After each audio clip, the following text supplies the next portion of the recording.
Hello guys, welcome to our channel Brahmanandam.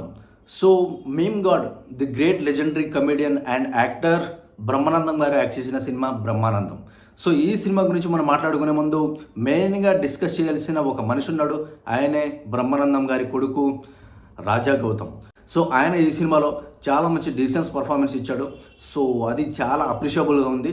ఆయన ఎప్పుడో entry ఇచ్చాడు, పల్లెకిలో పెళ్లి కూతురు అని ఎప్పుడో 2004లోనే ఎంట్రీ ఇచ్చాడు ఆయన.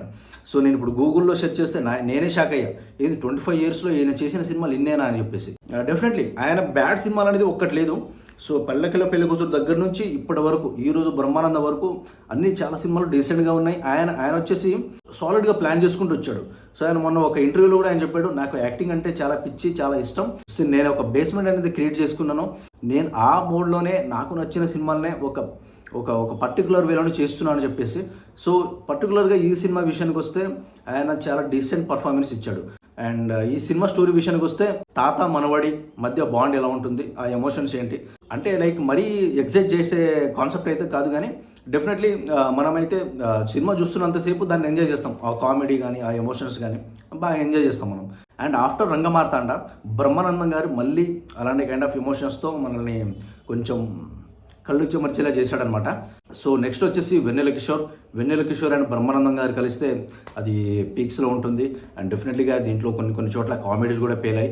అండ్ రాజా గౌతమ్ ప్లస్ వెన్నెల కిషోర్ వీళ్ళిద్దరి మధ్య వచ్చే కామెడీ సీన్స్ చాలా కొంచెం హెల్దీగా ఉన్నాయి, చాలా ఫ్రెష్గా ఉన్నాయి. అండ్ ఈ సినిమాకి కొంచెం హైలైట్గా చెప్పుకోవాలంటే కొంచెం కామెడీ బాగుంది, అక్కడక్కడ వర్కౌట్ అయింది. అండ్ ఎమోషన్ సీన్స్ కూడా చాలా బాగా వర్కౌట్ అయినాయి. అండ్ నెక్స్ట్ వచ్చేసి ఈ సినిమాకి మ్యూజిక్ ఓకే చాలా కొంచెం డీసెంట్గా ఉంది.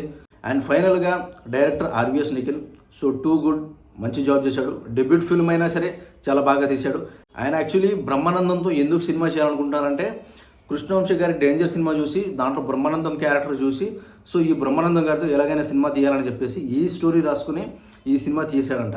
యాక్చువల్లీ ఎంత పెద్ద ఫ్యాన్ అయి ఉంటాడు ఆయన బ్రహ్మానందం గారికి, బ్రహ్మానందం కామెడీకి, బ్రహ్మానందం ఎమోషన్స్కి. డెఫినెట్గా ఆ మీమ్ గాడ్ బ్రహ్మానందం గారి ట్యాగ్ని 100% కాకపోయినా కొంతవరకు వాడుకున్నారు ఈ సినిమాలో. అండ్ ఈ సినిమాకి టెక్నికల్ టీం అంతా బాగా హెల్ప్ చేశారు. అండ్ సినిమా బాగా వచ్చేలాగా కూడా చేశారు. సో ఈ సినిమా అయితే కంప్లీట్లీ ఫ్యామిలీని సాటిస్ఫై చేస్తుందని నేను చెప్పలేను. Yes of course one time watchable, just go and watch it. And of course మీరు నచ్చితే డెఫినెట్లీగా మళ్ళీ రండి, మనం డిస్కస్ చేద్దాం. అండ్ ఈ సినిమా నచ్చిందా లేదా అనేది డెఫినెట్గా మీరు వచ్చి మళ్ళీ ఈ వీడియో కింద కామెంట్ చేయండి. సో ఇది గైస్ ఈ వీడియో వచ్చేసి. సో నెక్స్ట్ వీడియోతో మళ్ళీ కలుసుకుందాం. Until then by.